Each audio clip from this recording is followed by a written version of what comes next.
Hello guys! Welcome to my channel. So this is Dr. Marlon at Urbano Ligas. So ang topic natin ngayon is paano magpatahimik ng estudyante. So alam ko na ito ay isang napakalaking problema or palaging problema ng mga teachers, lalo pag mag-start na silang magturo at super ingay. At depende rin sa sections na i-handle mo.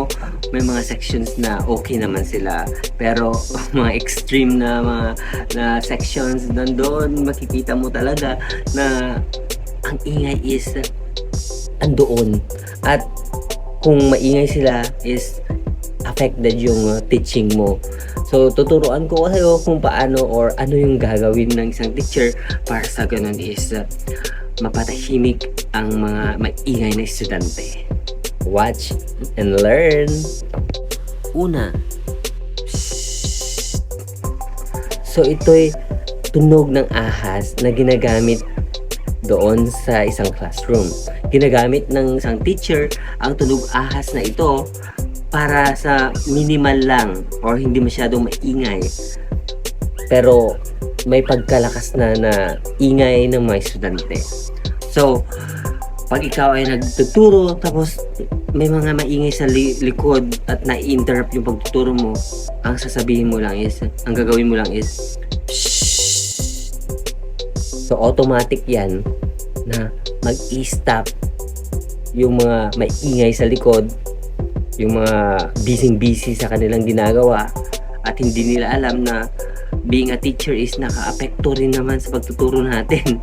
So yun yung una na gagawin mo. Shhh. Pangalawang paraan is sabihin ang salitang quiet isang beses lang.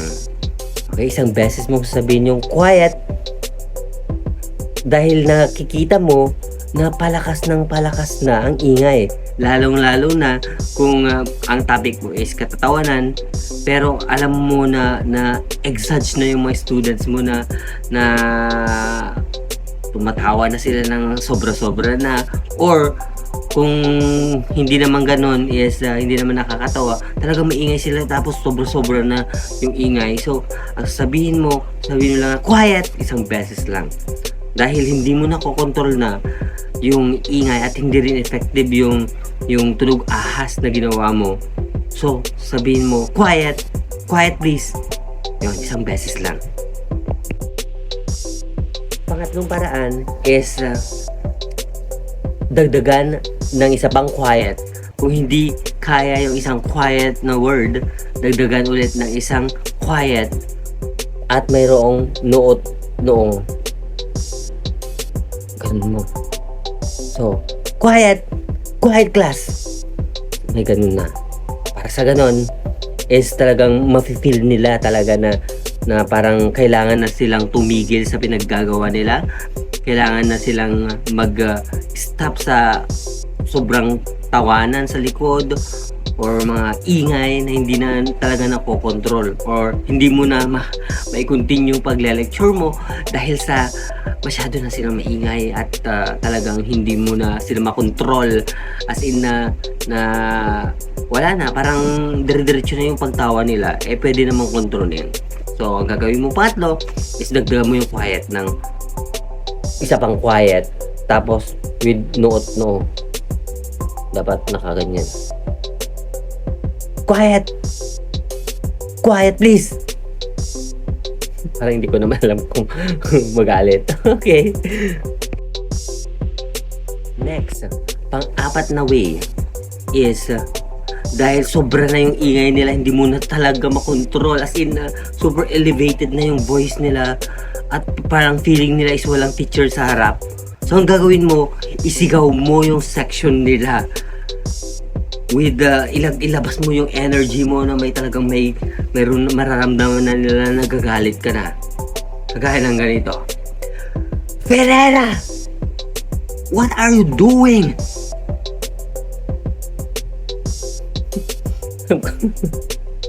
Parang hindi ko alam magalit. Parang gano'n, ilabas mo yung galit mo. I mean, pero kwan pa lang ha, hindi pa naman naka-maximum. Okay, yung talagang feeling mo feeling mo wala ka sa harap nila. So, kailangan ko ng mag-explode. Pakita mo yung super saiyan na itsura mo. Ilabas mo, isigaw mo yung section nila. May halong galit na gano'n. Para sa ganun is mabibigla sila at automatic yan na tatahimik sila.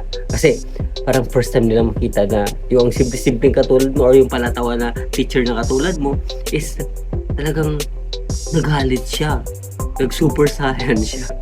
So yun yung pang-apat na gagawin mo. And then last na solution is sasabihin mo lang na respeto naman. Yun. So talagang yung words na yan, respeto naman, tagos sa puso ng mga student yan. Sasabihin mo na talagang beast mode ka na, respeto naman sa akin.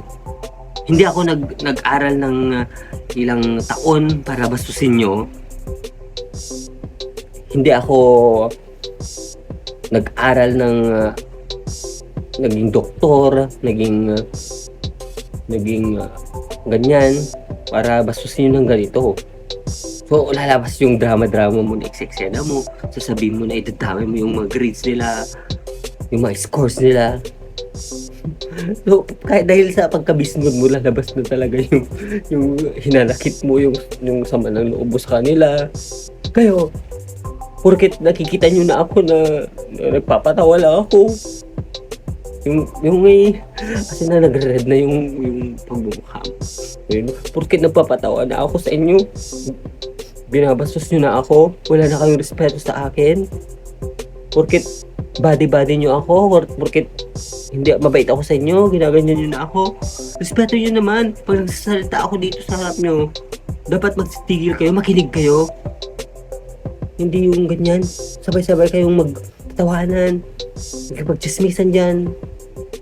Nakakabastos na yung ginagawa nyo eh. So yun, mararamdaman nila na bismod ka na. Yun, makukonsensya. Actually, makukonsensya rin yung mga students. Pagkatapos ng subject mo, yun, magkakaroon ng discussion ng mga yan, diskusyon, at sasabihin nila kung magsisisihan ng mga yan, sasabihin nila kung sino yung nag-start ng ganyan.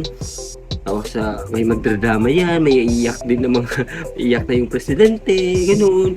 So sasabihin nila, magsisisihan nila, makabababa yung grades natin, makawagsak tayo. So yun yung mga 5 na gagawin mo na paraan, ways para sa ganun is mapatigil ang mga maingay na estudyante.